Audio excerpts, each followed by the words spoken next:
आइए चलते हैं नेक्स्ट न्यूमेरिकल 1.4 की तरफ। Rewrite the following in standard form. अब इसके हमारे पास 4 पार्ट्स हैं, उनको 1 बाय 1 करके हम सॉल्व करते हैं, इनको स्टैंडर्ड फॉर्म में कन्वर्ट करते हैं, यानी कि हम इसकी साइंटिफिक नोटेशन को फाइंड करते हैं। तो मैं पहला पार्ट लिखता हूँ 1168 इंटू 10⁻27। अब जब हमें कहीं भी यहाँ पे डेसिमल नहीं नजर आ रहा होता ना, तो आपको ये बात पता होनी चाहिए कि डेसिमल हमारा ये 8 के बाद है, और जब हम 8 के बाद है तो हमने इसको स्टैंडर्ड फॉर्म यानी कि जो साइंटिफिक नोटेशन है उसमें फर्स्ट नॉन जीरो डिजिट के बाद लेके आना होता है, इस जगह पे लेके आना होता है। तो अगर मैं डेसिमल को उठा के 10 से पीछे लेके आऊँगा तो मुझे डिजिट्स काउंट करनी है, उतना 10 की पावर को पॉजिटिव ऐड कर देना है। फॉर एग्जाम्पल डेसिमल इधर है, अब मैं इसको 1 2 3 डिजिट्स के पीछे लगाता हूँ 1.168। अब मैंने यहाँ पे 3 डिजिट से पीछे लेके आए तो मुझे यहाँ पे 10 की पावर 3 खुद से लिखना होगा, ठीक है। और ये वाली चीज़ तो साथ लिखी रहेगी जो कि है -27, ठीक है जी। और आपको ये बात पता है कि अगर बेसिस मल्टीप्लाई हो रही है तो उनकी पावर्स क्या रहती हैं, ऐड।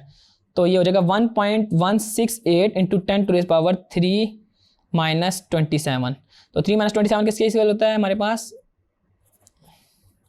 -24, ठीक है। अब हम इसके नेक्स्ट पार्ट की तरफ जाते हैं जो हमारे पास का बी पार्ट है 32 इंटू 10⁻⁻5। तो इसमें भी यही है कि इसको स्टैंडर्ड फॉर्म में कन्वर्ट करना है। हमारे पास ये जो है डिजिट लेस देन 10 होनी चाहिए, अभी ये 10 से बड़ी है 32 है, तो पॉइंट को उठा के इधर पीछे लेके आएंगे तो 3.2 इंटू 10⁻1 इंटू 10⁻5। और अगर इनको मैं आपस में ऐड कर लूँ तो 10⁻1 - 5 जो होता है वो इक्वल टू -4 होता है। तो हमारे पास 3.2 इंटू 10⁻4 आ गया। और सिमिलरली आपने ये वाला क्वेश्चन भी ऐसे ही सॉल्व करना है। मैं आपको इस वाले क्वेश्चन को सॉल्व करके बताता हूँ कि ये क्वेश्चन आपने किस तरह सॉल्व करना है, क्योंकि इसमें हमारे पास डेसिमल को मुझे राइट साइड पे लेके आना है, बाकी हमने इन तीनों पार्ट में लेफ्ट साइड पे लेके आना था। अब मैं इसका सी पार्ट छोड़ा हूँ, आपने खुद करना है क्योंकि वो बिल्कुल सिमिलर ऐसे ही है। डी पार्ट 0.02 इंटू 10⁻⁻8, ठीक है जी। अब हमारे पास ये जो वैल्यू है ना ये 1 से बड़ी और 10 से छोटी होनी चाहिए, जो कि अभी हमारे पास 1 से भी छोटी है। तो इसको डेसिमल को उठा के मैं आगे लाना होगा। अब हमें कितनी डिजिट्स आगे लेके आना है, 2 डिजिट।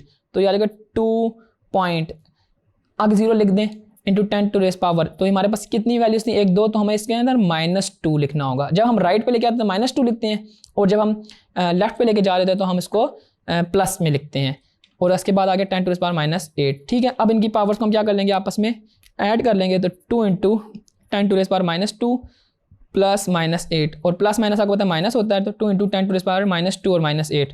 तो ये हमारे पास क्या बन जाएगा 2 into 10⁻10।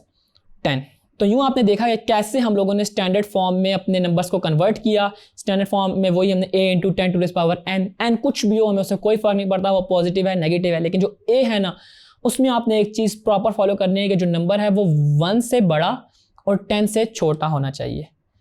And that's all about this numerical.